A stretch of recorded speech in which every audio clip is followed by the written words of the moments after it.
60 और 70 के दशक की जब भी बात चलती है तो बॉलीवुड में आशा पारेख का नाम जरूर आता है, क्योंकि आशा पारेख उस दौर की एक ऐसी अभिनेत्री हैं जिन्होंने अपनी फिल्मों में कामयाबी और लोकप्रियता के दम पर उस समय की सबसे ज़्यादा फीस लेने वाली अभिनेत्री मानी जाती हैं। उनके टैलेंट, उनकी मेहनत और लगन को देखकर हर कोई उन्हें अपनी मूवी में कास्ट करना चाहता था। आशा पारेख ने इंडस्ट्री में अपने अभिनय, नृत्य और व्यक्तित्व से जो कुछ मुकाम हासिल किया वह बहुत ही कम कलाकारों को ये चीज़ हासिल होता है। आपको बता दूं कि आशा पारेख का जन्म 2 अक्टूबर 1942 को गुजरात के एक मध्यम वर्गीय परिवार में हुआ था। उनके पिता हिंदू थे और उनकी मां मुस्लिम। बचपन से ही आशा पारेख को डांस में काफ़ी दिलचस्पी थी और उनकी मां ने इस शौक़ को पहचान लिया और उन्हें क्लासिक डांस की ट्रेनिंग दिलवाने लगी।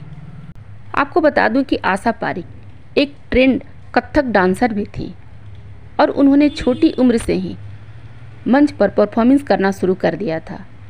फिल्मों की ओर उनका काफ़ी झुकाव था और डांस की वजह से ही आशा पारेख ने फिल्मों में अपना कदम बतौर चाइल्ड आर्टिस्ट के रूप में बचपन से ही रखा, लेकिन उन्हें असली पहचान साल 1959 में आई फिल्म दिल दे के देखो से मिल गई, जिसमें वह शम्मी कपूर के साथ बॉलीवुड में नजर आई थी और इस जबरदस्त सफलता ने उन्हें रातों रात स्टार बना दिया था। उसके बाद आशा पारेख ने कभी भी पीछे मुड़कर नहीं देखा था।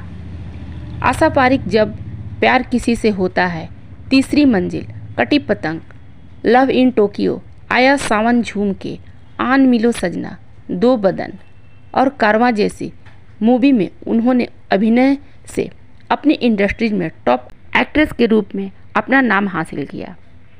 उनकी फिल्मों की सफलता और स्टारडम का आलम यह था कि निर्माता निर्देशक तक उन्हें साइन करने के लिए कतार में लग जाते थे और आशा पारेख को फिल्मों के लिए जो फीस मिलती थी वह उस जमाने के कई बड़े मेल एक्टर्स को दिया जाता था। उस जमाने में इस समय के लिहाज से ये ज़्यादा फीस बहुत बड़ा मायने रखती थी, जब महिलाओं को इंडस्ट्रीज में सेकेंड रोल की तरह देखा जाता था। उन्होंने यह साबित कर दिया था कि टैलेंट और मेहनत के आगे कुछ भी इंसान हासिल कर सकता है।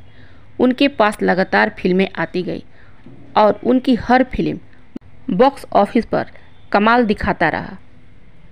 आशा पारेख के बारे में एक बात मैं और आप लोगों को बताना चाहूँगी। आशा पारेख का करियर सिर्फ मूवी तक ही सीमित नहीं रहे, उनकी करियर और आगे बढ़े। साल 1998 से लेकर 2001 तक वह केंद्रीय फिल्म प्रमाणन की बोर्ड CBFC की पहली महिला अध्यक्ष भी रहीं। इस दौरान उनके कुछ फैसले विवादों में भी आए, लेकिन उन्होंने हर चुनौती का सामना बहुत ही मजबूती से किया। इसके अलावा भी आशा पारेख ने टेलीविज़न और सामाजिक कार्यों में भी बढ़ चढ़कर हिस्सा लिया। अभिनय से दूरी बनाने के बाद भी उन्होंने अपनी डांस एकेडमी शुरू की और भारतनाट्यम के प्रचार प्रसार में उन्होंने योगदान दिया। जहां तक उनकी निजी जिंदगी के बारे में है तो हालांकि उनके प्रोफेशनल करियर जितनी खुशहाल रहे, उन्होंने कभी शादी नहीं की।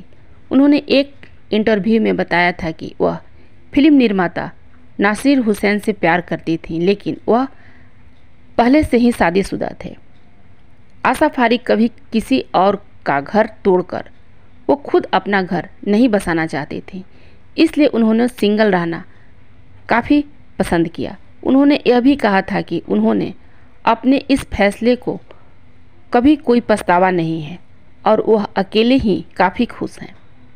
अपने शानदार करियर के लिए आशा पारेख को कई प्रतिष्ठित पुरस्कारों से नवाजा भी गया है। उन्हें साल 1992 में भारत सरकार द्वारा पद्मश्री से भी सम्मानित किया गया था। इसके बाद भी आशा पारेख को साल 2020 में हिंदी सिनेमा के सर्वोच्च सम्मान दादा साहब फाल्के पुरस्कार से भी सम्मानित किया गया था, जो उनके दर्शकों का योगदान और प्यार का प्रतीक माना जाता है। उन्होंने फिल्म फेयर का बेस्ट एक्ट्रेस अवार्ड भी उन्हें मिला। फिल्म का नाम था कटी पतंग। यदि आशा पारेख के जीवन से जुड़ी हुई बातों को जानकर आप लोगों को अच्छा लगा हो तो हमें लाइक और सब्सक्राइब करना ना भूलें। Thank you.